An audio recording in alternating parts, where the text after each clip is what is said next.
మీరు చీకటిలో నుండి ఆశ్చర్యకరమైన తన వెలుగులోనికి మిమ్మల్ని పిలిచిన వాని గుణాతిశయములను ప్రచురము చేయు నిమిత్తము ఏర్పరచబడిన వంశమును, రాజులైన యాజక సమూహమును, పరిశుద్ధ జనమును, దేవుని సొత్తైన ప్రజలనై ఉన్నారు అని మొదటి పేతురు రాసినటువంటి పత్రిక 2వ అధ్యాయము 9వ వచనం ద్వారా మనల్ని దేవుడు మనతో మాట్లాడుచున్నాడు.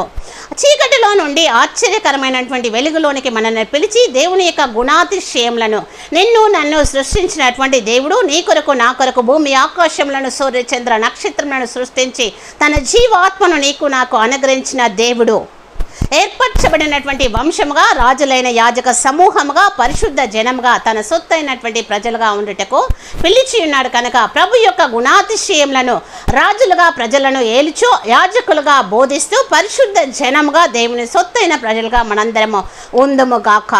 ఆమేన్.